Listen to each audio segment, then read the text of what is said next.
Ja, schönen guten Abend. Herzlich willkommen bei unserem Livestream-Talk heute Abend zum Thema Lügen, Verletzungen und Dämonen. Und ich möchte dich fragen, hast du selber auch mal erlebt im Leben, oder vielleicht bist du gerade in einer solchen Situation, wo du merkst, ich bin innerlich blockiert, aber meine Blockade hat wirklich auch Einfluss auf meine Beziehungen, auf mein Umfeld. Und ich habe das selber schon erlebt und ich als Pastor erlebe das immer wieder bei Mitmenschen. Und deshalb glaube ich, dass der heutige Abend auch ein Befreiungsschlag sein darf für dich und für alle, die das schauen in Zukunft. Und wir haben ganz spezielle Gäste heute bei uns. Willkommen, Susanne und Andreas Vogel. Freut mich echt, dass ihr da seid. Wir kommen dann gleich noch auf euch. Ihr könnt euch ein bisschen vorstellen und was euch wichtig ist im Leben und eurem Dienst.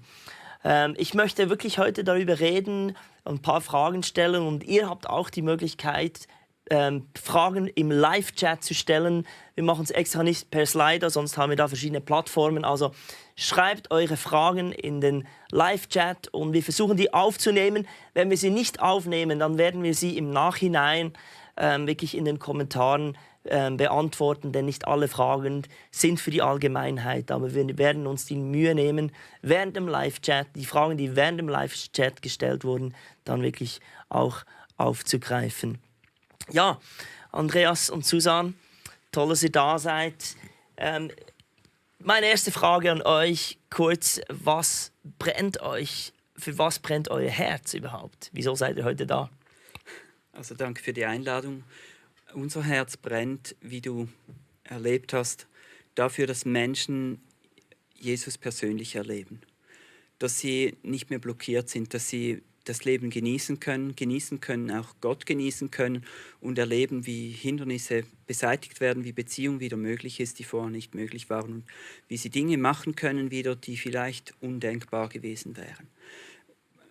Wir haben Jesus so erlebt, dass er echt persönlich ist und dass er unseren tiefsten Schmerz, unsere tiefsten Hindernisse und Bedürfnisse kennt und dass ihm nichts egal ist. Dass er auch Kleinigkeiten nicht vergessen hat, was uns zugestoßen ist, über die wir vielleicht schon lange gesagt haben, schwamm drüber. Wow. Ihr arbeitet mit einem Tool, das heißt RTF, Restoring the Foundation. Susanne, kannst du mal kurz sagen, was das genau ist?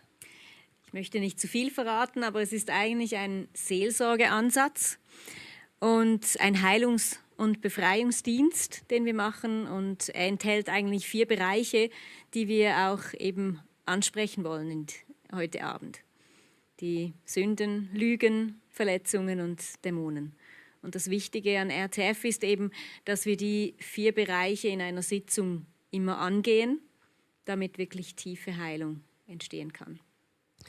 Genau, also ich persönlich durfte es mit meiner Frau zusammen erleben, letzten Sommer. Ich war blockiert, wirklich. Wir als Ehepaar waren auch blockiert. Und das Berührende war wirklich, wir haben Heilung empfangen. Und das war nicht nur so auf der psychologischen Schiene, es war wirklich ganz tief. Und das war die Kraft Jesu. Und es hat mich auch so berührt, wie ihr eigentlich so das moderiert habt, dass Jesus ins Spiel kam. Und ich möchte einfach so zum Einstieg mal persönlich, wir haben eben diese 3 Themen heute Abend, Lügen, Verletzungen und Dämonen, und so als Aufhänger mal mit den Lügen eintauchen. Könnt ihr vielleicht zuerst sagen, was Lügen überhaupt machen? Was machen sie mit uns, Lügen? Lügen, die beschränken uns eigentlich in ungöttlichen Verhaltensmustern und Denkmustern zu verharren. Lügen widersprechen ja Gottes Wahrheit. Lügen können vielleicht Fakten enthalten, Wahrheit an sich sein, aber Gottes Wahrheit, Gott hat ja andere Möglichkeiten und darum ist eine Lüge immer eine Übereinstimmung irgendwie auch ein Stück weit mit der Gegenseite von Gott, die uns einfach beschränkt hält und uns immer wieder über die eigenen Füße stolpern lässt. Das andere, was Lügen machen, ist, dass sie die negativen Situationen, die wir eigentlich glauben, dass sie immer wieder passieren oder wenn wir jetzt glauben, wir werden immer abgelehnt werden, werden wir auch abgelehnt werden, weil das, was wir glauben, ziehen wir irgendwo auch an uns. Das ist so das Prinzip von Saat und Ernte. Wir wissen, es gibt auch das positive Denken, darüber reden wir nicht. Wir glauben, dass eine geistliche Macht immer auch im Spiel ist. Ich war erstaunt, als wir euren Dienst in Anspruch genommen haben, wie viel Lügen ich geglaubt habe. Ihr habt mir zugehört. Ich habe auch ein paar Dinge aufschreiben müssen. Und plötzlich kamt ihr so mit einer Liste von Dingen. Ich dachte niemals, das ist eine Lüge. Das waren für mich einfach mal ein paar Dinge, die ich gesagt habe, so im Nebensatz. Und ich nehme auch an, dass die meisten, die jetzt zuhören, denken, ich glaube doch keine Lüge. Ich lese jetzt mal eine vor. Und vielleicht könnt ihr ein bisschen kommentieren, wieso das für euch so schockierend war. Das hat jetzt mit meiner Beziehung mit meiner Frau zu tun. Was ihr da herausgehört, ihr habt gesagt, Dan, du glaubst hier eine Lüge. Und zwar soll ich gesagt haben, Juana und ich werden nie ein Team sein. Wir sind zu verschieden. Und in meinem Auffassen war doch das einfach, es ist Fakt, ich bin Schweizer, meine Frau ist Rumänin und wirklich, sie geht gerne in den Norden in die Ferien, ich würde lieber in den Süden. Wir haben so viele unterschiedliche Dinge und ich dachte nicht einmal, dass es eine Lüge ist und dass das mich beschränken würde oder blockieren würde oder geschweige denn unsere Beziehung so groß. Wieso habt ihr das bei mir so angestrichen und dann uns gedient damit? Also du hast es gesagt, dass es dich beschränkt eigentlich in der Beziehung zu deiner Frau. Also weil du eigentlich erwartet hast, eben es wird ja nie mit uns was werden. Also eben wir sind zu verschieden. Und wenn ich das annehme, ich bin oder wir sind zu verschieden, dann sind wir zu verschieden. Also dann hast du gar keine Hoffnung, dass es sich auch ändern wird. Und darum ist es eine Lüge. Also bei Jesus ist die Hoffnung, bei ihm ist nichts unmöglich. Also ist das nicht, also da bist du nicht festgefahren oder irgendwie, es gibt einen Ausweg. Gott hat euch ja zusammengeführt, also ist das nicht das Ende. Ja, normalerweise nehmen wir die wichtigsten Lügen zuoberst. Manchmal nehmen wir aber auch einfach eine Einsteiger-Ding. Ich denke nicht, dass du es genau so gesagt hast, sondern wir schärfen ja die Lügen dann, weil in dem Moment, wenn du frustriert bist und eigentlich vielleicht etwas anderes möchtest, vielleicht deinen Weg durchsetzen möchtest und merkst, jetzt haben wir wieder einen Disput über so eine Kleinigkeit und eigentlich wäre es doch ganz klar, jeder Schweizer macht das so, dann glaubst du, es wird nie was. Dann ist es nie. In den Drucksituationen ist es nie. Und das Ding ist, dieses Nie, ja, das gibt Gott wirklich, verhindert ihn. Auch wenn er dann vielleicht sagt, hey, versuch mal das. Wie oft sagt uns Gott Dinge, hey, mach mal. Und wir sagen, nein, sicher nicht, das bringt ja nichts. Ja, und jetzt eben, es hat mich blockiert, es ist wirklich so. Mir war das nicht so offensichtlich. Was haben wir dann zusammen gemacht, damit diese Lüge keine Kraft mehr hat? Du musstest einverstanden sein und wir haben dich geleitet durch ein Gebet, wo du diese Lüge einfach gebrochen hast. Und ja, und das Wichtige ist eigentlich, dass wir nachher Jesus gefragt haben, was ist denn jetzt deine Wahrheit? Also wie sieht er das? Ich habe das geglaubt, aber Jesus, was ist jetzt deine Wahrheit? Und da hast du dann einfach hören dürfen, was er sagt. Und aus dem, was du gehört hast, haben wir dann eine göttliche Wahrheit geschrieben. Ja, die lese ich gleich mal vor. Was wir da aufgeschrieben haben, war, um in meine Berufung zu gehen, um mein volles Potenzial zu entwickeln, muss ich nicht ums Verrecken schnell vorankommen. Juana bringt mich weiter und steht mir zur Seite auf diesem Marathon. Und oft dachte ich irgendwie, dass eben, wir sind nicht schnell auf den Punkt gekommen, so, ja, es war schwierig, irgendwie Einheit zu finden. Und das war wirklich ein Befreiungsschlag. Vor allem nicht, weil es von euch kam, irgendwie so Berater, sondern das war zutiefst etwas, das mit meiner Identität zu tun hat und eben auch mit Wanas. Und dass Gott darin einen guten Plan hat. Ich denke, du hast da was Wichtiges angesprochen. Es war nicht unsere Beratung, unsere Gedanken, sondern das ist das Wichtige im RCF-Dienst, dass wir wollen, dass der Dienstempfänger auf Gott hört, was er sagt. Wir leiten einfach an. Also darum nennen wir uns auch Coaches. Wir nennen uns nicht Seelsorger, Coaches, die jemanden coachen, eben Gottes Stimme zu hören. Wir wollen, dass die Menschen eigentlich das Werkzeug mitnehmen und selbstständig sind nachher. Also dass du jetzt gehen kannst und wenn du eine Lüge entdeckst, sie selber einfach ersetzen kannst mit Jesus. Das ist das Ziel. Genau. Ich möchte noch eine weitere Lüge lesen. Das war jetzt auch nicht etwas, das ich so formuliert habe. Aber es war eigentlich so ein Manifest für mich oder ein Motto meines Lebens, das mich immer wieder an den Anschlag gebracht hat.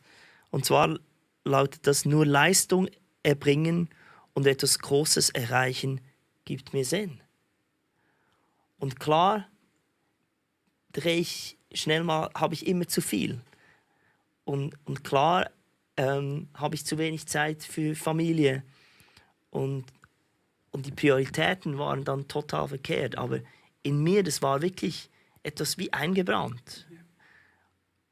Woher denkt ihr, dass wir solche Muster überhaupt glauben? Woher kommen denn die Lügen? Die Lügen kommen einerseits vom Umfeld, in dem wir aufwachsen, also die ganze Kultur, die um uns herum ist, auch in Gemeinde. Und es ist aber vor allem auch die ganz Tiefen, die kommen meistens, sind mit einer Verletzung verbunden.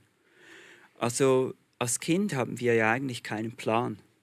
Und eigentlich hätte es Gott auch so gedacht, dass wir bedingungslos geliebt sind. Aber wir wissen alle, dass es anders ist. Wenn du alles richtig machst, hat Mama Freude. Wenn das Zimmer aufgeräumt ist, wenn es so aufgeräumt ist, wie sie es möchte, nachher ist die Schule. Und es geht immer wieder um Leistung. Auch gerade Männer sind sehr extrem stark auf Leistung auch getrimmt. Und wenn du dann nur ein Lob kriegst, wenn du eine gute Note nach Hause gebracht hast oder ein Riesenprojekt durchgezogen hast, voilà, da hast du es eintrainiert über viele Jahre. Und manchmal glauben wir dann, wir hätten es gleich einfach so weg, aber darum ist es so wichtig, dass wir die Wahrheit hören. Verletzungen kommen wir noch dazu, geheilt werden. Aber auch, dass wir dann das, was Gott gesagt hat, packen wir dann in ein Statement rein, das haben wir jetzt geguckt, und das dann auch festhalten, wieder mal proklamieren. Es ist nicht ein Werkzeug zur Verhaltensänderung, wo wir uns fest anstrengen, sondern wir proklamieren das zweimal am Tag vielleicht, einmal, und gehen mit Jesus an, wenn sich etwas widersetzt in uns, ob wir es glauben können. Und dann kann das auch verändert werden. Wir beginnen dann plötzlich in gleichen Situationen anders zu denken. Wow. Jetzt noch für unsere Zuschauer. Eben, ihr wart für mich ein Stück weit Lügendetektoren. Ihr wusstet auch, ihr seid noch trainiert, auf was man hören muss. Einfach, wenn jetzt jemand nicht so tolle Leute um sich hat, wie können wir herausfinden, was Lügen sind, die uns blockieren?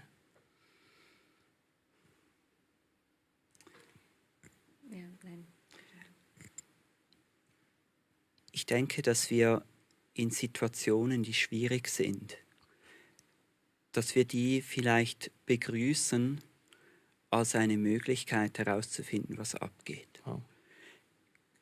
Wir können die Bibel lesen, um Input zu haben, wobei wenn wir die falsche Brille aufhaben, werden wir auch vieles falsch verstehen. Darum brauchen auch geistliche Heilung. Du bist da ein gutes Vorbild. Aber wir können Gottes Stimme hören lernen und in solchen Situationen auch zu ihm gehen und sagen, hey, was läuft hier ab?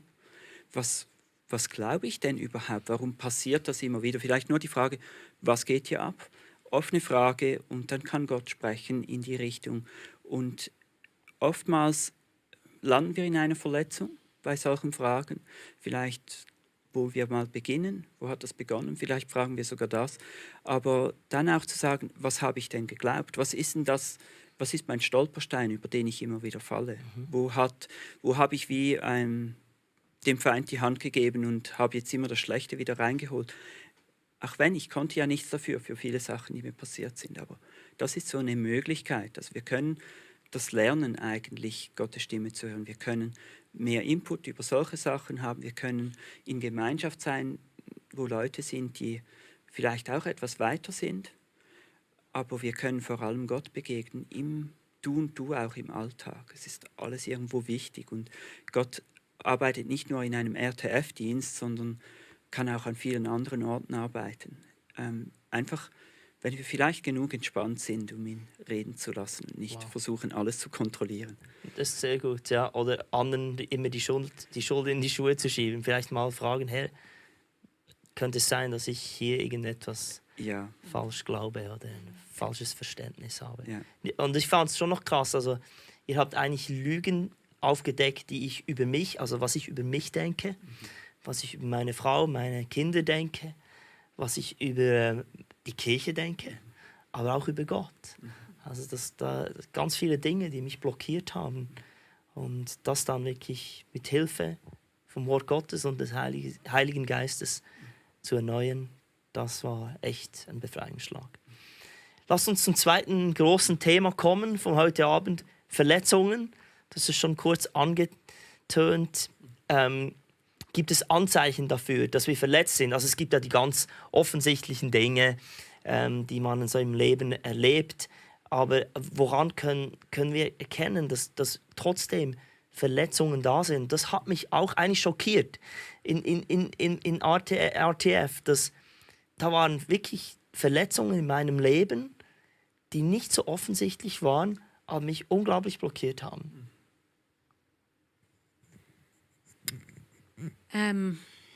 Verletzungen.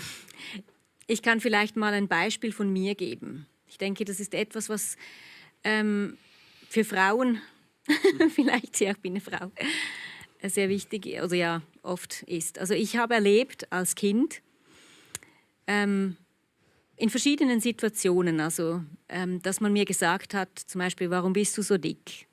Oder du sollst jetzt da nicht noch Kuchen essen, eben weil du ja dick bist und so. Und ich war pummelig, das ist Tatsache. Aber es war oftmals auch vor anderen Leuten. Also ich war dann natürlich auch beschämt, total. Und es hat dann, also Andreas hat das ja vorher auch gesagt, die Lügen, die werden in Verletzungen, entstehen in Verletzungen. Und so war dann natürlich die Lüge auch entstanden, dass ich dick bin, habe ich über mich gedacht. Also einfach, und habe das lange Zeit geglaubt, auch als ich nicht mehr dick war. Und und genau, ist das. Ja, die Verletzungen, die liegen ja oftmals tiefer, die haben wir gar nicht zugreifbar. Ich habe zu Hause gerade noch ein Buch rausgezogen gehabt, Die Seele lebt von Anfang an oder so. Und eigentlich ist es so, dass es ist brutal, das zu sagen, und ich weiß, Mediziner würden mir vielleicht Widerrede leisten, aber was wir erleben, ist, dass unser Geist irgendwie alles mitkriegt. Schon von der Zeugung an, teilweise immer wieder, aber sowieso natürlich im Kindesalter. Und wir haben keinen Raster, was normal ist. Wir sind eigentlich so konzipiert, dass wir in ein sicheres Umfeld kommen, in dem wir sicher versorgt sind, dass die Menschen, auch wenn wir nur schreien können, merken, was wirklich abgeht und uns helfen können und wir wieder zur Freude zurückfinden. Ein Kind ist ja nur Schmerz, nicht Schmerz, Hunger, nicht Hunger, Angst, nicht Angst. Und sonst gibt es nicht viel dazwischen. Und alles, was vielleicht, wenn Mama, manchmal schon nur, wenn sie einen Moment draußen ist und wir bräuchten sie gerade, kann das tiefe Verlassenheit auslösen. Oder wenn Streit ist, denkt ein Kind sehr schnell, ich bin schuld. Und wir können das als Teenager vielleicht entlarven, Aber es kann durchaus sein, dass ein Teil von uns noch diesen Schmerz trägt, weil es einfach im Moment zu schlimm war. Für uns als Große ist es nicht schlimm, aber für uns als Klein. Und so bleibt dann auch die Lüge. Wir können dann 100 Predigten hören und Identitätszusagen, gute uns sagen, aber irgendwie geht es nicht bleibend weg, weil die Geburtsstätte dieser Lüge nicht wirklich geheilt wurde. Wie können wir dann selber erkennen, dass wir verletzt sind? Gibt es so Anzeichen, dass man sagen kann, ja, ich bin verletzt, oder natürlich jetzt auch im Umgang mit anderen Menschen, da gibt es ja sicherlich Reaktionen, wo man denkt, wow, ich habe gar nichts gemacht, aber vielleicht ist da irgendwo eine Verletzung da. Habt ihr so typische Anzeichen? Also wir nennen die Triggers. Also wenn irgendetwas passiert. Also ich habe zum Beispiel, jetzt in meinem Fall, habe ich immer den Leuten, damit das nicht mehr wieder passiert, dass mir jemand sagt, ich bin zu dick oder mich einfach etwas Negatives, habe ich selbst über mich negativ gesprochen. Das habe ich ganz oft gemacht. Um dem aus dem Weg zu gehen. Um dem aus dem Weg zu gehen, damit ich nicht verletzt werde durch andere. Und habe natürlich damit auch wie ein Stück weit erwartet, dass mein Gegenüber sagt, nein, das stimmt gar nicht. Mhm. Und so habe ich natürlich dann was Positives gekriegt dafür. Aber eigentlich war ja mein Verhalten völlig schräg, weil das wie ein Selbstschutz war. Also ich musste mich schützen vor Verletzung. Mhm. Und du hast gefragt, eben, was sind andere Sachen, die man merkt bei Menschen, was solche Selbstschutz ist. Also sicher Wut ist ein ganz typischer Selbstschutz. Wenn auch, also nennen wir jetzt mal Kinder auch, aber eben auch Erwachsene. Also auch wenn der Vater immer wütend ist und immer sehr laut oft wird oder so. Oder Kinder in der Schule, wenn sie einfach die Bullies sind oder die immer was anzetteln, dann heißt eigentlich, ist es ein Anzeichen, dass darunter eigentlich Schmerz ist. Sie müssen ja irgendwie das überspielen, auch damit sie eben auch, um sich zu schützen, dass sie nicht wieder Schmerz erleben. Also geben sie das irgendwie zurück oder eben machen sie es auch so wie ich. Lieber verletze ich jemand anders, als dass ich verletzt werde. Genau. Hast du noch andere? Ja, ich hatte ganz krasse auch. Ich habe Fehler bei anderen gefunden. Mhm. Ich musste alles perfekt machen. Wenn du alles perfekt machst, dann kann dir niemand sagen, du hast was falsch gemacht. Und dann wirst du auch nicht dem Schmerz ausgesetzt, dass du wieder irgendeinen Fehler gemacht hast und dich als Versager fühlst. Ich konnte dann, das hat mir Susanne dann auch immer wieder gespiegelt, ich konnte mich auf der Arbeit auskotzen fast und alles machen und alles geben. Aber zu Hause hatte ich nicht noch ein bisschen irgendwie übrig für meine Tochter oder so. Und das ist auch komisch. Das andere ist auch Stolz. Also ich weiß alles, ich kann alles. Menschen, die anderen immer wieder sagen müssen, was sie zu tun haben. Aber auch Depression ist ein Zeichen, Rückzug, Ablehnungsgefühle, Ängste. Eigentlich deuten sie immer darauf hin, dass da noch was anderes drunter ist, Verletzungen. Ja. Und wie wurden diese Verletzungen geheilt jetzt bei dir, Susanne? Weil du hast gesagt, es war so ein Selbstschutzmechanismus, den du aufgebaut hast. Mhm. Also niemand mag es ja, wenn man noch in eine Wunde stochert. Mhm.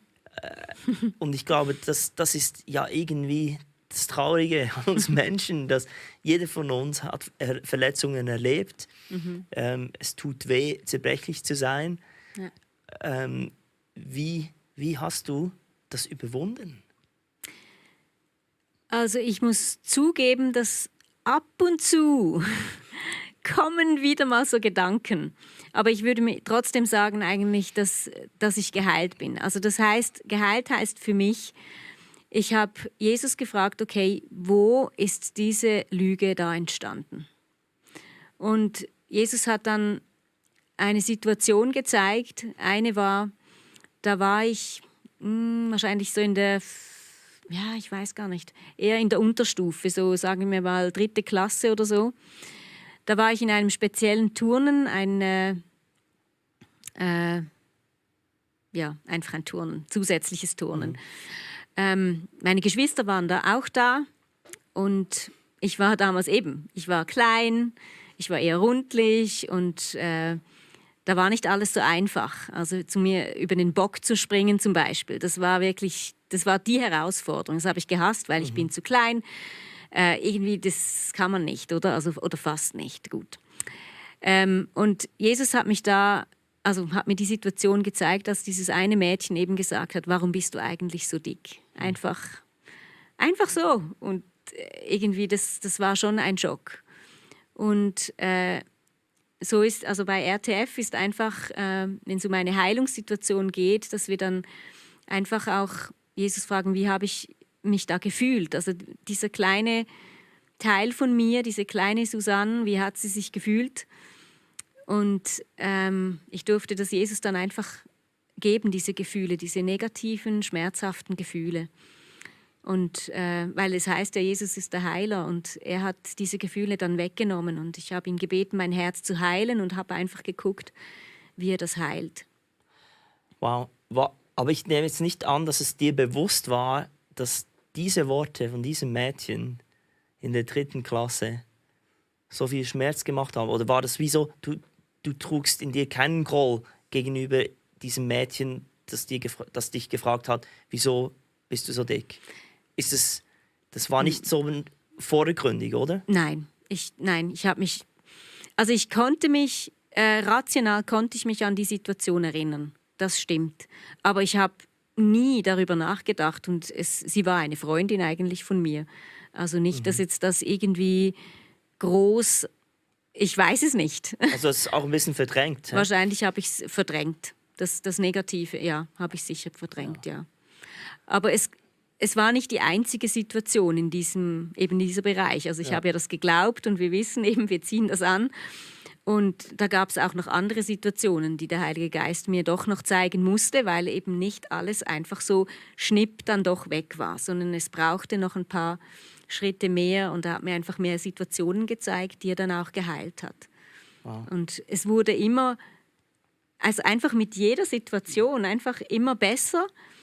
Das heißt, für mich besser heißt, dass die Abstände immer größer waren, bis ich mich wieder mal so hässlich gefühlt habe. Und das eine war dick, das andere war eben hässlich. Ich habe dann auch, also es gab dann eine Zeit, wo ich mich wirklich hässlich gefühlt habe. Alles war schlecht, meine Haare sind schlecht, meine Haut ist doof. Alles habe ich in mir abgelehnt, total. Und das gab dann auch einfach Situationen, die der Heilige Geist mir gezeigt hat und ich musste da einfach durcharbeiten. Und so habe ich mich dann auch immer mehr annehmen können, einfach. Und auch, dass ich dankbar bin für die ich bin. Und ich bin jetzt so und ich bin auch klein und das ist okay. Und ja, also es ging wirklich um meine Identität. Wow. Ja. Und vielleicht das ist jetzt einfach so ein Zückerchen vielleicht, gerade wenn es um dick geht. Weil wir ja Jesus auch fragen, okay, was ist denn jetzt eben die Wahrheit? Und das Interessanteste ist, was Gott mir gesagt hat zum Thema dick.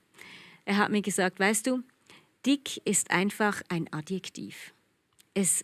Nur wir Menschen haben es negativ geprägt. Aber es ist einfach ein Adjektiv, was etwas beschreibt. Wie hell und dunkel. Mhm. Also gut, das ist vielleicht auch negativ geprägt, aber einfach ein Adjektiv, ob etwas, Wow. Und das hat mir sehr geholfen. Wow. Genau. Ich würde gerne noch dort ein bisschen weitergehen mit dem Verdrängen, den Schmerz verdrängen. Das ist so ein Mechanismus, den wir uns Menschen angewöhnen. Und wir denken, durch das Verdrängen ist es gelöst. Oder jedenfalls ein bisschen auf die Seite geschoben. Aber eben, das war für mich eigentlich ein Schocker, auch ein Kindheitserlebnis, das ich persönlich verdrängt habe. Das war nicht präsent. Ich bin nicht jeden Morgen aufgewacht und dachte, oh nein, was der mir damals gemacht hat. Aber wie stark das mich blockiert hat. Susanne, du hast in der Vorbereitung noch so einen Trigger erwähnt, dass du von einem Maisfeld dass du auch irgendwie versucht hast zu umgehen, weil irgendwo da Schmerz ausgelöst wurde. Kannst du da noch etwas dazu sagen? Also dieses Maisfeld war für mich ein Trigger. Das heißt, ich habe überhaupt nicht gewusst, warum ich eben ein Maisfeld umgehe, warum ich es nicht mag. Es war immer ein komisches Gefühl, wenn es um ein Maisfeld ging. Und ich habe mir auch nichts gedacht. Erst vielleicht jetzt, als ich mit Dienst im Zusammenhang eben gedacht habe und einfach gemerkt habe, Moment, was ist denn da? Ist da vielleicht irgendetwas? Und das heißt, als ich dann den Heiligen Geist gefragt habe, was ist denn hinter diesem Maisfeld? Und er mir die Situation gezeigt hat, war es einfach so, dass ich wirklich keinen Zugang dazu hatte. Also ich wusste nichts von dieser Sache, was da passiert ist. Und also da ist tatsächlich ein Übergriff passiert in diesem Maisfeld. Und ich habe dann auch nachher, eben weil ich ja schon Coach bin, habe ich dann auch zu Andreas gesagt, oh Andreas, ich habe doch zu viele Geschichten gehört, ich habe mir das nur ausgedacht. Aber ich habe dann Jesus gefragt, okay, wenn das wirklich wahr ist, dann bitte gib mir 3 Indizien, also einfach 3 Beweise, dass ich es glauben kann. Und ich habe kurz gebetet und ich habe die 3 Dinge gerade gehabt, die er mir gezeigt hat. Und das eine war das Maisfeld. Das eine war das Maisfeld, eben, dass ich diese komischen Gefühle hatte. Und das andere war dann eben auch, es ging um den Knecht und um den Onkel. Und das war eigentlich klar, weil die Gefühle mit denen konnte ich sofort was anfangen. Und das hat mir gezeigt, dass es wahr sein muss. Und das ist etwas, das du wirklich als Kind wie verdrängt hast und wie aus deinem Bewusstsein wie gelöscht hast. Also wir nennen das Abspaltung. Also das hat Gott in uns so eingerichtet, also in die Kinder, weil wir würden die Kindheit gar nicht überstehen, wenn Gott das nicht so gemacht hätte, dass wir einfach abspalten können. Das heißt nicht, dass ich eine multiple Persönlichkeit bin oder wenn wir eben eine Verletzung erleben, sondern das hat jeder einfach so Abspaltungen, dass eben, wenn etwas Schlimmes passiert, dass wir das dann einfach wegdrücken mit der Erinnerung. Jetzt kann ich es nicht sagen, hilf mir mit der Erinnerung. Den Gefühlen. Den Gefühlen, ja, und genau. dem Glauben oder dem Willen zu dieser Zeit. Ja, genau. Also das war dann interessant bei dieser Verletzung, vielleicht sage ich das kurz. Susanne hatte einen Persönlichkeitsteil kreiert, der dann geschützt hat. Also sie wurde auch bedroht, dass man ihrer Mutter was antut, wenn. Und dann dieser Teil, der war wirklich, der brauchte Jesus nicht, der brauchte niemand. Und der konnte Mama beschützen.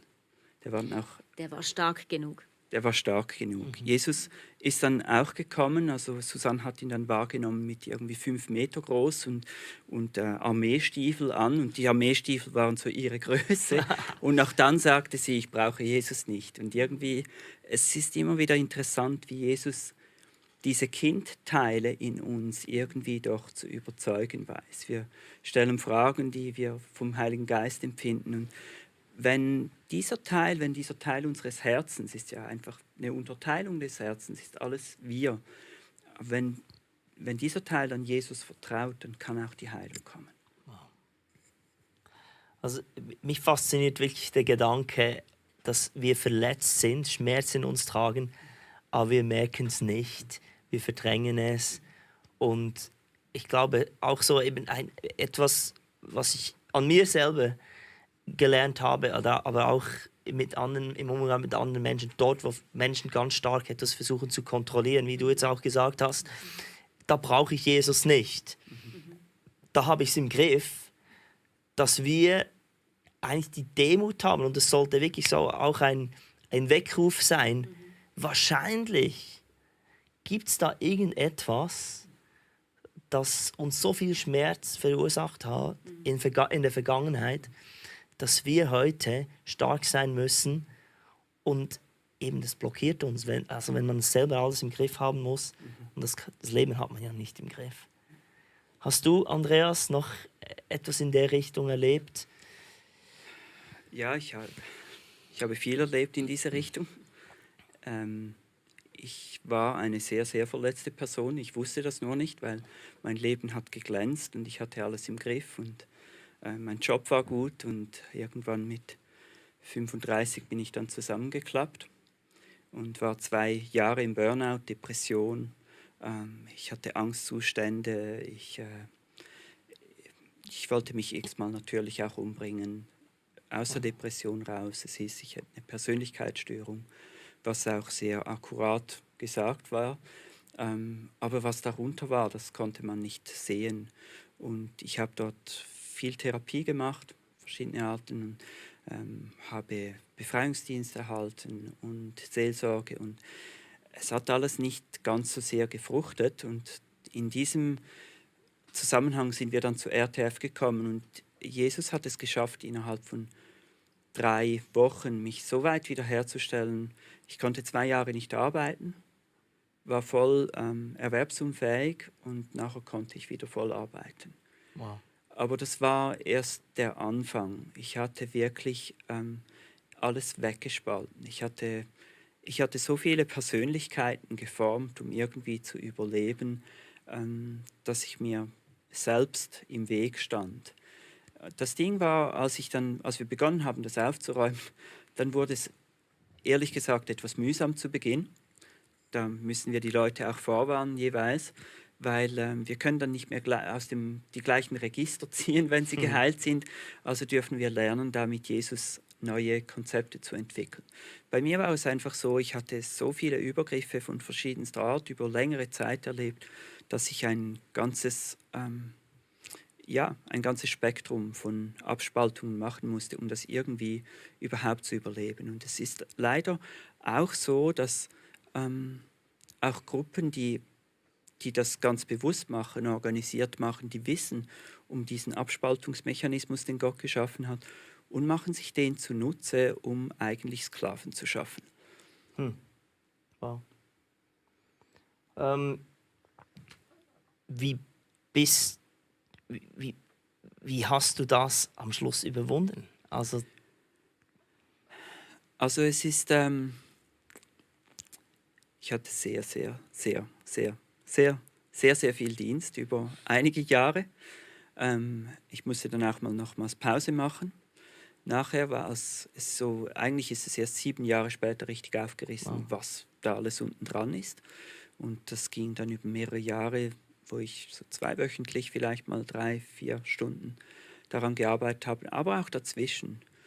Und ich denke, ich war auch viel mit Jesus einfach direkt dran. Ich musste neue Dinge auch einüben, aber ich musste bereit sein, wirklich diesen Müll anzugucken.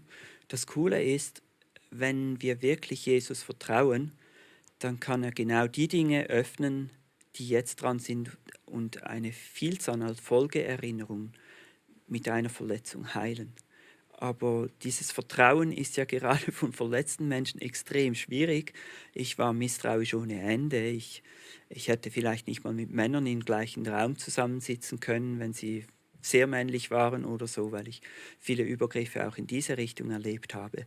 Und das war früher nicht, so bis 35, und dann plötzlich kam das dann und ich war auch verwundert, was ist denn jetzt, warum habe ich jetzt plötzlich so komische Gefühle auch und warum zieht es mich jetzt dahin, warum habe ich Angst davor?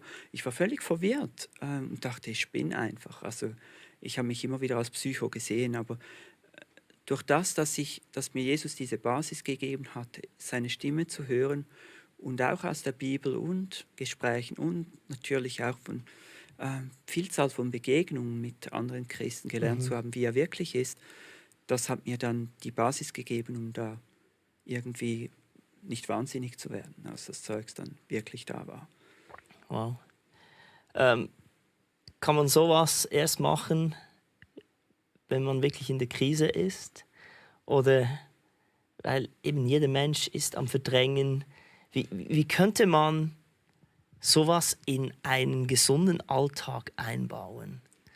Weil, also jetzt, ich lese auch schnell den Hut eines Pastors an. Ja. Es ist enorm kräfteraubend, Feuerlöscher zu sein, Troubleshooter. Ja. Wenn wirklich Menschen in die Krise kommen und natürlich, man will das Beste, aber eben gerade in der Krise sind auch so viele Blockaden da. Also es verstärkt das Ganze noch. Was wäre ein gesunder Ansatz, mit unseren Verletzungen zu dealen, bevor es irgendwie auf alles aufbricht und alles zusammenkommt? Also ich beginne mal kurz. Also zuerst ist es sicher am besten eigentlich nicht in der Krise Dinge anzugucken. Weil wenn man in der Krise ist, dann ist die Brille, die man aufhat, nicht wirklich, sieht man Jesus nicht und vertraut man dann auch weniger. Und wenn man es anguckt, wenn man noch nicht in der Krise ist es bestimmt einfacher. Also wir versuchen eigentlich meist nicht Feuerlöscher zu sein, sondern eben wünschen uns eigentlich, dass die Menschen zuerst wieder runterkommen, zur Ruhe kommen, ein bisschen stabil sind, bevor sie jetzt zu uns zum Dienst kommen. Das ist so mein. Ja, ich denke, also du sprichst uns aus dem Herzen. Wir wünschen, dass Gemeinden etwas anders ticken würden auch. Das Ding ist, dass alle irgendwie verletzt sind und dann auch, wir haben sehr viele religiöse Strukturen, auch noch in den charismatischsten Gemeinden. Und das ist einfach dieses Denken, ich weiß es teilweise natürlich auch, dass wir überall haben. Aber ich denke, wenn diese Gottesbeziehung noch mehr Thema ist, wer Jesus wirklich ist, dass wir so frisches Manna auch von der Kanzel verteilen immer wieder oder die Leute ermutigen können, dass sie Gottes Stimme hören können und auch halt eben was uns so gefällt an RTF ist, es gibt so eine gemeinsame Sprache. Wir machen Seminare mit ganzen Gemeinden oder man kann das auch online kostenlos gucken, dass so das Denken etwas kommt und dann merkt man, das war ein Fluch, das ist ja eine Lüge. Und dann schon nur zu wissen, ich gehe damit zu Jesus und ich gucke mir das mal an, das wäre schon mal ein Vorgehen, wenn so diese Sprache auch drin wäre. Was wir nicht wollen, ist eine Nabelschau-Gemeinde machen, natürlich. Wir wollen nicht, dass das alles in etwas Ungesundes reinfällt, aber wenn so dieses Denken da ist und wenn Liebe wirklich Liebe ist und Liebe nicht ist, mach bitte, was ich sage und wie ich es sage, sonst fühle ich mich nämlich nicht wohl. Wenn du nicht machst, wie ich es sage, das ist ja dann Kontrolle, dann und die Leiter freier sind, denen dienen wir am liebsten zuerst, weil das hat so viel Auswirkungen. Das hat auch in deiner Gemeinde Auswirkungen, nehme ich an, weil du anders mit Situationen umgehen kannst. Genau. Ich würde gerne noch zu unserem dritten Schlagwort, dem krassen, dem sensationellen Wort Dämonen kommen. Ist schon interessant, dass eigentlich, wenn man die Bibel liest, speziell jetzt im Neuen Testament, wird es immer wieder erwähnt. Und ich denke trotzdem, die meisten Gemeinden reden nicht darüber. Es ist kein Thema. Und wenn Christen blockiert sind, dann ist Befreiungsdienst meistens nicht das Erste, was man in Anspruch nimmt. Da geht man mal einfach zum Psychologen oder zum Psychiater. Und dann gibt es noch diejenigen, die sagen, ja, heute würde die Bibel natürlich eher von psychologischen Störungen reden als von Dämonen. Nicht mich wundern, einfach mal, wieso sind Dämonen eine Realität oder wieso ist es eine Realität, dass wir blockiert sind? Ja, ich kann dir mit 2 Bibelversen mal antworten. Der erste ist aus 1. Mose 4,17, als Gott zu Kain gesagt hat, hey, die Sünde lauert vor der Tür und ihr Verlangen ist nach dir, also dich zu beherrschen, aber du sollst über sie herrschen. Also wir können die Türe aufmachen.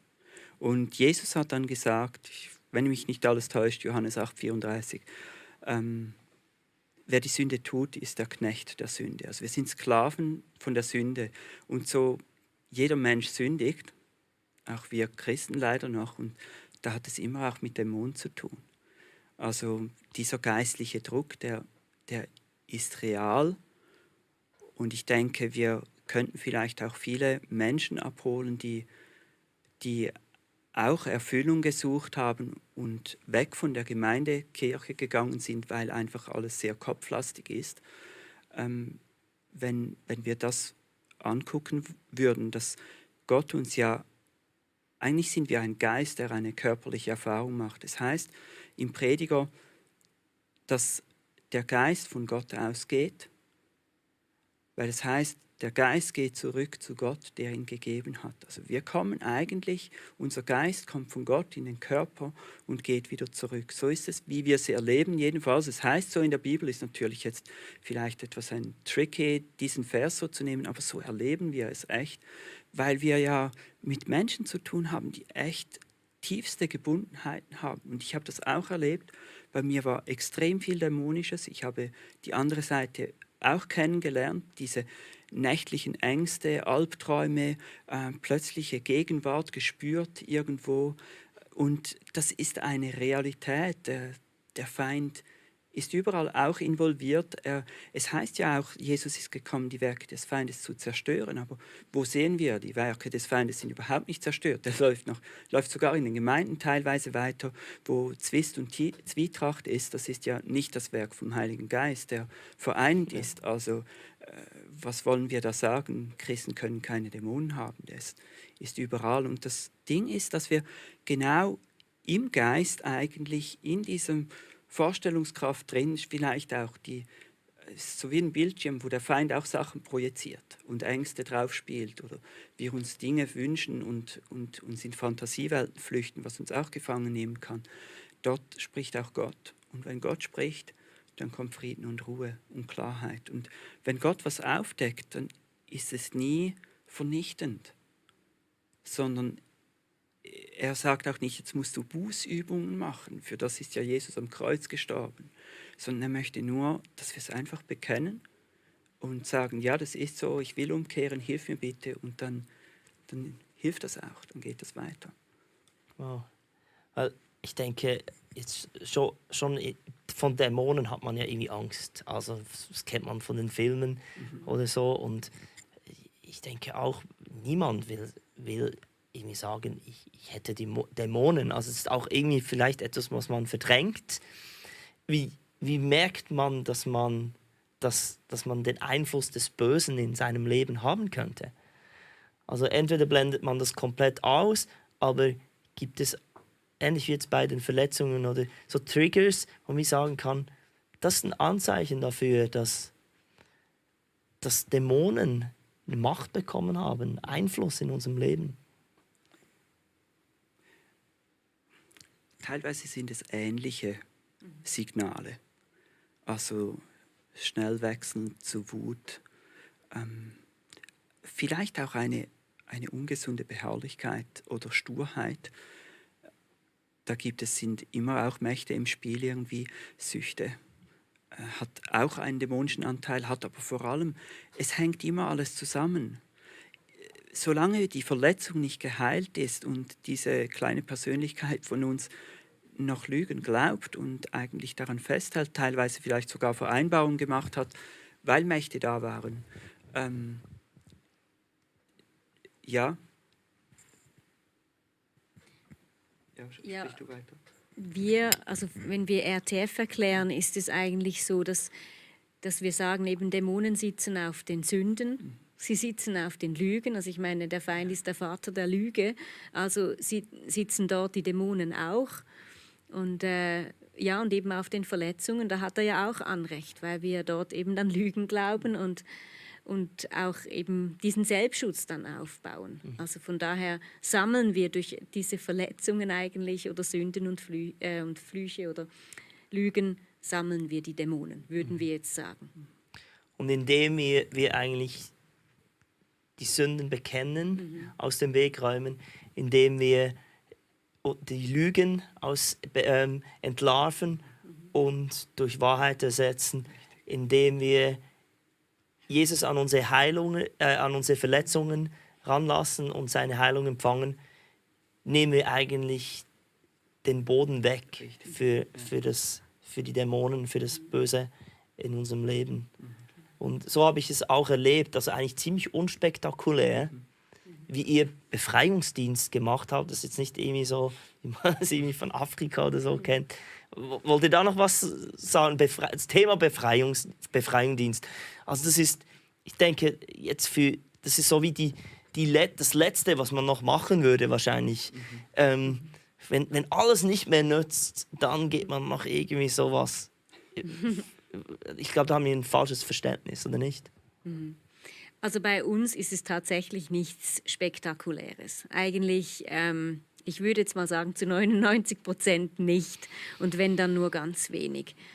Also eben, du hast es erwähnt, wir nehmen die Anrechte. Also der Dienst ist wirklich mit diesen 4 Bereichen immer. Das ist ganz wichtig, weil jedes Problem hat diese 4 Bereiche. Also es hat Sünden drin, es hat Verletzungen drin und Lügen. Und darauf sitzen die Dämonen und darum müssen wir die am Schluss rausschmeißen.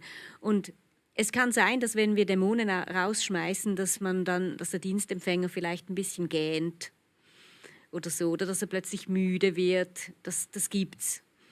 Aber eigentlich binden wir sowieso die übermäßige Manifestation. Wir wollen nicht, dass die Dämonen noch irgendwie etwas anrichten in der Person. Sie haben ja schon genug angerichtet eigentlich. Das verbieten wir. Und wir gebieten ihnen einfach zu gehen, dorthin, wo Jesus ihnen sagt. Und darum ist es sehr unspektakulär. Es wird nicht gehustet, es wird nicht gekotzt. Also überhaupt einfach meistens ruhig. Manchmal spürt die Person nichts, also irgendwie wirklich. Aber was die Personen also meistens oder eigentlich fast immer am Schluss spüren, sie merken, etwas ist jetzt anders oder jetzt ist es irgendwie mehr Platz oder ich fühl mich so leicht. Ich bin nach Hause geflogen oder irgendwie einfach so, einfach so eine Leichtigkeit, einen Frieden spüren die Personen auf jeden Fall. Ja. Ja, es ist dieses schöne Bild, wenn man die Ratten loswerden will, dann muss man nicht die Ratten vernichten, sondern einfach den Müll wegräumen. Und dann hat man keine Ratten da. Und ich glaube, es ist eben auch im Geistlichen genau dasselbe. Den Müll im Leben ausräumen. Wie könnt ihr mir noch sagen, so, wie sieht es ganz im Alltag aus? Also wir haben jetzt das, wir nennen in diesem Livestream im Titel Dämonen, ist es jetzt so, das klingt so sensationell, ganz auf euren Alltag runtergebrochen. Damit Dämonen euch im Alltag nicht weiter blockieren. In eurer Beziehung, wie auch immer. Wie sieht es aus? Also wir müssen sagen, wir sind eine ganz normale Familie. Und da wird auch mal gestritten, rumgeschrien. Also das kennen wir. Wir haben eine Tochter und das ist einfach ganz normal. Aber was bei uns wichtig ist, ist, dass wir, wenn wir Unrecht jemand angetan haben, indem wir geschrien haben, Wut zugelassen haben oder eben einfach, vielleicht einen Fluch ausgesprochen haben, wir bitten um Vergebung. Also das ist immer ganz wichtig. Und zwar gegenseitig. Nicht nur das Kind bei den Eltern, sondern eben die Eltern auch beim Kind.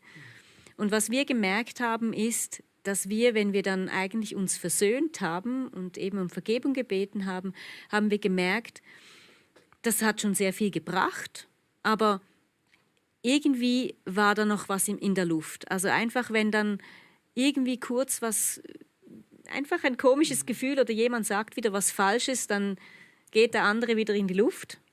Und wir haben gemerkt, wenn wir aber, nachdem wir uns versöhnt haben, auch die Dämonen rausschicken, die wir eingeladen haben durch unser Verhalten, dann haben wir gemerkt, jetzt ist Frieden da, jetzt ist gut. Und dann ist es auch weg, dann ist dieses Ding, jetzt kommt es wieder, ist dann auch weg. Ja, vielleicht noch ein Tipp für die noch mit schweren Sachen zu kämpfen haben. Ich habe es nicht als sinnvoll erlebt, zu beginnen, Befreiungsdienst zu machen. Sondern ich habe mich zu Jesus geflüchtet. Er hat es mir auch immer gesagt und er sagt, dass er für uns kämpft. Und wenn dann so Angriffe kamen und ich plötzlich in Angst und Panik ausbrach, dann habe ich versucht, zu ihm zu kommen und zu sagen, hey, bitte schütz mich, bitte binde einfach die Sachen. Das ist auch etwas, was wir eigentlich täglich beten, morgen und abends. Bitte binde alles, was irgendwie von feindlicher Seite noch da ist, was noch Anrechte hat, weil es ja auch, so wie das Land Kanaan durch Israel nicht in einem Jahr eingenommen wurde, ist es auch mit unserem Leben, dieses Land zurückzugewinnen, das der Feind verunstaltet hat durch viele Verletzungen, Dinge, die wir nicht gehabt haben, die wir hätten haben sollen, vielleicht wie Schutz und Liebe. bedingungslose Liebe, aber auch Dinge, die uns zugestoßen sind, wie Ablehnung und weiß ich was alles, bis er die alle weggenommen hat, dass wir einfach wirklich ihn als diesen einen Ort kennenlernen, diesen Schutzort, der immer da ist für uns und der uns einfach auch im Moment dann sagt, die Frage, die ich Gott am meisten gestellt habe, ist zuerst die Bitte, bitte schütz mich, und wenn ich mal etwas bei ihm zur Ruhe gekommen bin, weil ich gemerkt habe, er hat dieses Drehen gestoppt, in dem wir manchmal sind, wenn wir in Angst fallen oder in Wut ausrasten oder so, dann zu fragen, what's next? Was jetzt? Was ist der nächste Schritt, Jesus? Wir möchten gerne immer die großen Pläne haben. Und Gott ist so ein guter, eben ein perfekter Vater auch, der uns einfach an der Hand nehmen möchte und sagt, komm, jetzt machen wir das Nächste. Und lass uns zusammen Spaß haben, lass uns Gemeinschaft haben. Und so kann der Alltag auch anders werden. Und diese Liebe, die Jesus eigentlich möchte, dass wir füreinander haben, kann dann wirklich auch irgendwie zum Vorschein kommen, wenn wir nicht alles kontrollieren und alles richtig machen müssen. Sehr stark. Vielleicht noch etwas Wichtiges, eben es geht um Dämonen rausschmeißen oder so, aber eben Andreas hat das erwähnt, wir können auch Dämonen binden. Also wichtig ist auch, dass wir nicht einfach rumlaufen und überall Dämonen rausschmeißen, auch von anderen Menschen, sondern dass wir können von uns, können wir die Dämonen schon rausschmeißen, von uns selbst natürlich, aber nicht bei anderen Menschen. Dort können wir die Dämonen einfach binden, weil das käme nicht gut. Wow. Vielen Dank. Wir versuchen langsam zum Schluss zu kommen. Habt ihr noch weitere Empfehlungen? Ich weiß, ihr habt ein Buch geschrieben. Genau. Ja, dieses Buch haben wir neu geschrieben. Wir haben ein dickeres gehabt schon, das den Ansatz von RTF beschrieben hat. Das ist wirklich für den Alltag geschrieben. Für jemanden, der einfach mehr darüber lernen möchte, wie das geht. All die Konzepte, die wir heute besprochen haben, die kommen auch drin vor. Ich glaube, der Link wird eingeblendet von der Webseite, über die wir das vertreiben.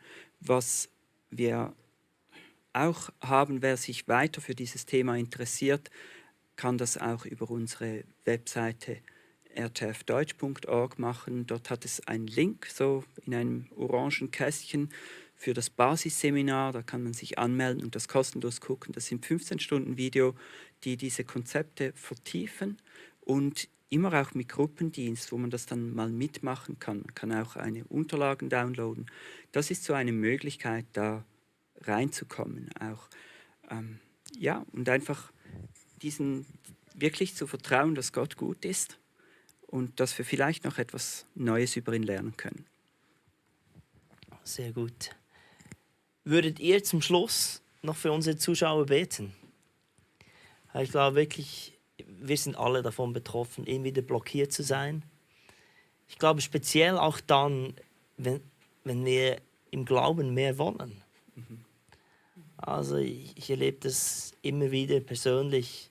Wenn ich merke, ich stehe eigentlich an und ich möchte mehr, dann scheinen sich noch mehr Blockaden im Leben zu ergeben. Ich fände es schön, wenn wir zum Schluss noch beten könnten. Und es ist da keine Frage reingekommen, auf die ich zu sehr im Livestream eingehen möchte. Die können wir dann nachher noch beantworten im Chat. Super. Jesus, ich danke dir. Ich danke dir für den Weg, den du mit jedem von uns gehst. Ich danke dir, dass du nicht aufgegeben hast, seit unserer Zeugung uns nachzugehen und zu versuchen, dass wir dich finden, dass wir zurückfinden, woher wir hergekommen sind, dass wir endlich zu Hause ankommen können. Ich bitte dich, dass du jetzt bei jedem Zuschauer bist, dass du einfach dort begegnest, dass du dich als der Gott offenbarst, der du bist, der aus jedem Mist, aus jeder ausweglosen Situation noch etwas Gutes machen kann. Auch mitten in Dingen, die wir nicht verstehen, vielleicht haben wir sogar gebetet und es ist alles schief gelaufen und wir verstehen dich nicht und wir denken, wir haben alles verloren. Ich bitte dich, dass du kommst jetzt, dass jede Person einfach wirklich dich ranlassen kann und sagen, gut, also etwas Liebe kann ich brauchen. Das lasse ich zu. Du darfst mir begegnen und ich danke dir, dass du jeden noch so kleinen Raum, den wir dir geben, einfach gerne nimmst und zeigst. Und ich bitte dich, dass du wieder Hoffnung bringst. Dass du Hoffnung bringst dort, wo wir denken, es gibt keinen Ausweg. Ich war 100-mal an diesem Ort. Aber dort, wo ich dachte, ich kann nicht mehr tiefer fallen, dort hat mich deine Hand gehalten. Und ich bitte dich, dass diese Menschen diese Hand jetzt spüren dürfen. Dass du persönlich bist, dass du eine Person wie zum Anfassen bist, die mit uns ist, die uns auf die Stirn küsst, die uns die Hand auf die Schulter legt, die uns aber nur so nahe kommt, wie wir uns sicher fühlen und wie wir auch zulassen können. Und dass du nie die Grenzen überschreiten wirst.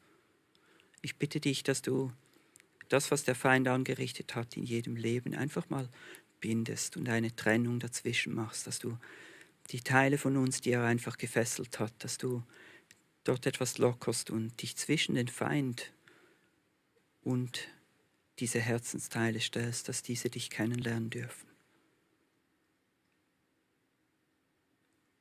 Danke, dass du gekommen bist, das Werk der Finsternis zu zerstören. Und wir wissen aus Johannes 10,10, dass du gekommen bist, um Leben im Überfluss zu geben. Und so danken wir dir, dass du fortfährst und noch krasser einwirkst jetzt in jedem Leben, einfach dieses Zerstören, Töten und Stehlen des Feindes zu beenden und uns sehen zu lassen, dass wir vielleicht auch die Schuld auf die falsche Seite geschoben haben, weil du wolltest nie, dass es so weit kommt. Aber du gibst uns einen freien Willen und hilf uns im Heute und im Morgen zu entscheiden, dass wir dir vertrauen wollen, weil wir wissen, dass du gut bist und dass nur die guten Dinge von dir kommen. Ich habe noch ein Wort gekriegt für jemand, einen Zuschauer. Und zwar habe ich gesehen, wie jemand dasteht und vor ihm ist Nebel. Es ist einfach stockdicker Nebel und du hast Angst, eigentlich weiterzulaufen, weil du überhaupt keine Ahnung hast, wo du hin musst oder wo ist der Weg. Also es ist so dick. Und ich habe dann gesehen, wie Jesus kommt und er eigentlich die Hand ausstreckt nach dir. Und ja, er gibt dir die Möglichkeit, dass du die Hand nehmen kannst und er möchte dich führen. Ich möchte dich da einfach ermutigen, dass du diese Hand nimmst. Er ist der Einzige, der den Weg weiß, der gut ist für dich und auch, wo es dahin geht, auch wenn es durch den Nebel ist und vielleicht sehr unangenehm ist. Aber wenn er dabei ist, kann ich dir nur sagen, dann kommt es sicher gut. Amen. Vielen Dank, ihr Lieben. Danke vielmals, dass ihr euer Herz geteilt habt und eure Erfahrungen geteilt habt, eure Weisheit. Und ich glaube, es war wirklich sehr, sehr tiefgründig und hat in mir einmal mehr vieles klar gemacht und auch wieder ausgelöst. Und ich möchte euch, liebe Zuschauer, echt ermutigen, das Thema ernst zu nehmen. Und das hat mich immer so berührt, als wir den Dienst gemacht haben bei euch. Der einfache Satz, fragen wir doch Jesus. Also wirklich, banale geht es ja nicht. Aber gerade, dass man das oft scheut und wie es selber versucht im Leben zu machen. Und da möchte ich euch, liebe Zuschauer, echt in die Verantwortung ziehen und sagen, hey, jetzt hast du einen guten Livestream geschaut, jetzt mach etwas damit. Weil ich glaube, das hat das Potenzial, Freiheit zu bringen. Und deshalb haben wir diesen Livestream auch gemacht. Also fragt mal Jesus und schreibt nicht nur einfach Kommentare. Ihr könnt uns schon fragen oder andere Menschen, die da rauskommen. Aber die beste Antwort hat Jesus. In dem Sinn wünsche ich euch alles Gute und mögt ihr wirklich durchbrechen. Das ist das Ziel, das Jesus hat für dein Leben, dass du im Durchbruch lebst und nicht weiter blockiert bist. Tschüss zusammen.